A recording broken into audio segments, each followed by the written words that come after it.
I think that's so wonderful program because Cebu need professional orchestra, I think. So then now Madam Ingrid makes professional orchestra.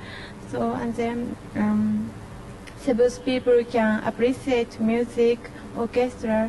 That's so nice program. Bahin sa foundation na dako kay ikatabang bahin sa atong community. Nya bahin sa mga bata, education sa mga bata, nya training sa bahin sa music. Dako kay katabang labi na sa gatong mga pamilya nga kuan bitaw nang na sila'y future. I think she done a great job here. Imagine giving to the life of the student, and not only to the student, to the community, to have some music here is really something. I think she done a great job here. Really appreciate the 10 years program in the CYSO developing program for 10 years because in any Asian country some Asian country has a professional orchestra, but they just make professional orchestra and they invite many players from abroad. But this foundation try to bring, at first they try to train the young Filipinos. We're back. You've just heard and seen some of the key people in the Cebu Youth Symphony Orchestra, but I have with me here the moving force behind everything, Miss Ingrid Sala Santamaria. Ingrid, what did it take to start the orchestra? First of all, Buddy, instrument acquisition, and then hiring of faculty from Manila, and finally auditioning for the students. Let's talk about instrument acquisition. Did you get them locally or did you have to get them all from abroad? No, we got them from Hong Kong and they were machine made from China. We started with those kind of instruments. And over the years you just keep on improving, right? We were very lucky. We had a donation from Rotary Clubs of Canada and they gave us instruments that were upgraded instruments a year and a half later after we started the program. And the auditions. How did you do it? We went into really active recruitment.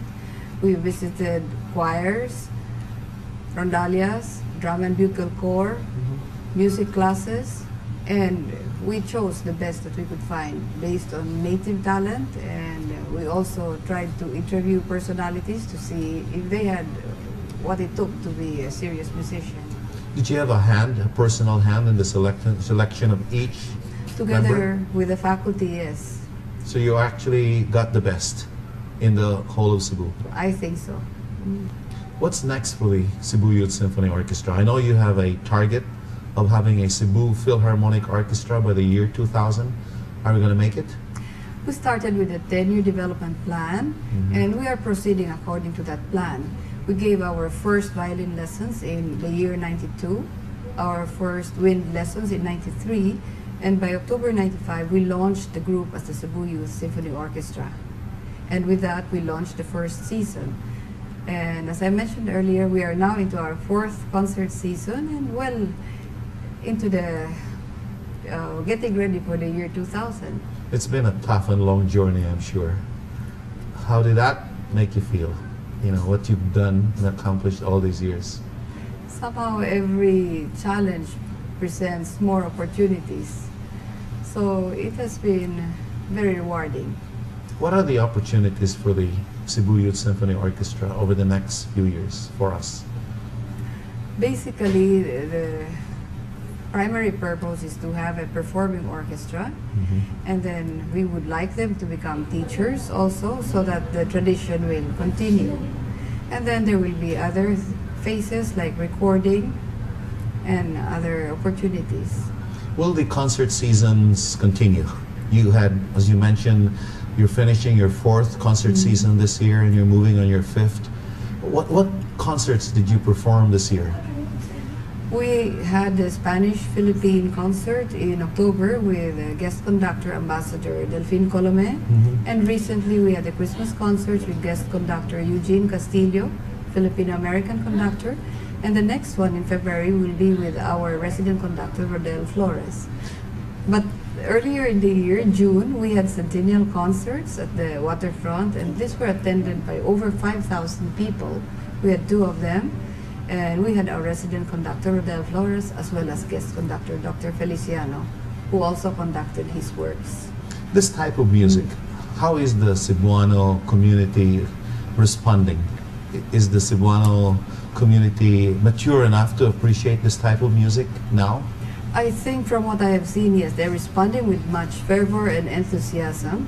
What we have done is we annotate each concert, and we have been very lucky to have yourself and Mary Rose Villacastin, because this somehow bridges the gap from the stage to the audience, and it gives the audience the educational background about everything that's being performed on stage.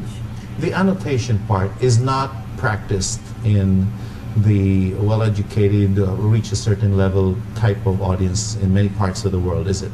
Not usually.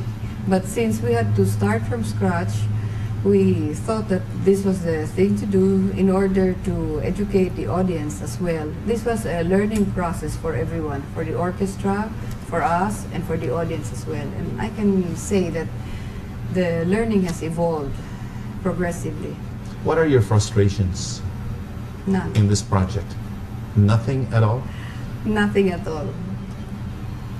What's your most important satisfaction here in what you're doing, Ingrid?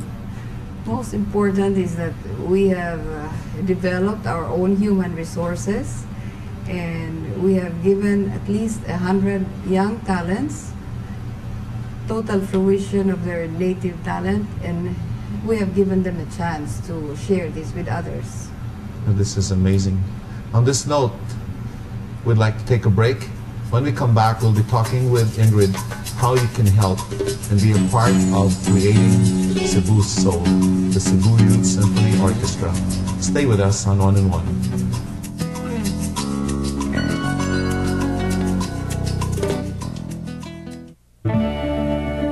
As you travel across the archipelago, let Sky Cable keep you in touch with the rest of the world in these fine establishments.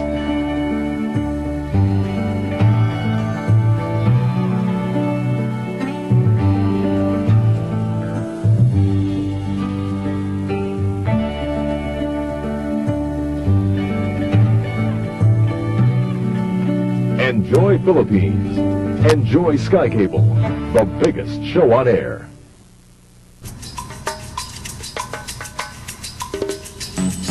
We're back.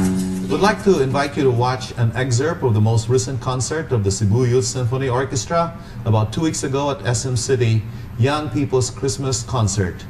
Watch this.